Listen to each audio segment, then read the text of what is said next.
അൻവർ എംഎൽഎക്ക് തിരിച്ചടി. കൊച്ചിയിലെ അനധികൃത റിസോർട്ടിൽ ലഹരി പാർട്ടി നടത്തിയ സംഭവവുമായി ബന്ധപ്പെട്ട കേസിൽ നിന്നും പി.വി. അൻവറിനെ ഒഴിവാക്കിയതിലാണ് ഹൈക്കോടതി നടപടി.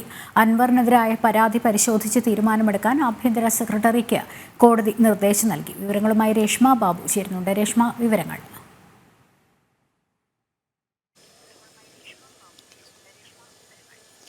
ലക്ഷ്മി, 2018 ഡിസംബർ 8 രാത്രി 11:30 എക്സൈസ് നടത്തിയ റെയ്ഡിലാണ് പി.വി. അൻവർ എംഎൽഎയുടെ ഉടമസ്ഥതയിലുള്ള ആലുവ എടത്തലയിലെ റിസോർട്ടിൽ നിന്നും അനധികൃതമായിട്ട് മദ്യം പിടികൂടിയത്.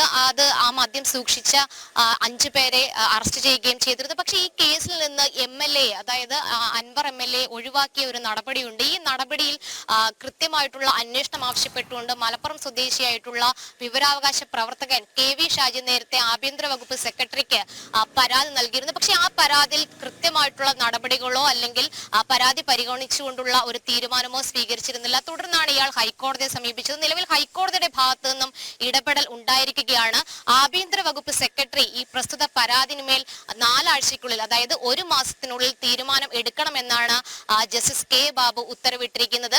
ഒപ്പം തന്നെ ഏതെങ്കിലും തരത്തിൽ ഈ പരാതിന്മേൽ പരിശോധന നടത്തി തീരുമാനം എടുക്കാത്ത പക്ഷം വീണ്ടും ഹർജിക്കാരനെ ഹൈക്കോടതിയെ സമീപിക്കാമെന്നുകൂടി ഉത്തരവിൽ സിംഗിൾ ബെഞ്ച് നിർദ്ദേശിക്കുകയും ചെയ്തിട്ടുണ്ട്. പി.വി. അൻവർ എംഎൽഎ സംബന്ധിച്ച് ഏറെ തിരിച്ചടി നൽകുന്നതാണ് ഹൈക്കോടതിയുടെ ഭാഗത്തു നിന്നുമുള്ള ഇടപെടൽ. നേരത്തെ തന്നെ ഈ കേസ് അട്ടിമറിക്കാൻ അൻവറിന്റെ ഭാഗത്തു നിന്നും രാഷ്ട്രീയപരമായിട്ടുള്ള ഒരു ഇടപെടൽ ഉണ്ടായിട്ടുണ്ട് എന്നുള്ള ആക്ഷേപം ഉയർന്ന സാഹചര്യമുണ്ട്. 2018 ഈ ഡിസംബർ 8 രാത്രിയിലാണ് ഈ സംഭവം ഉണ്ടാകുന്നത്.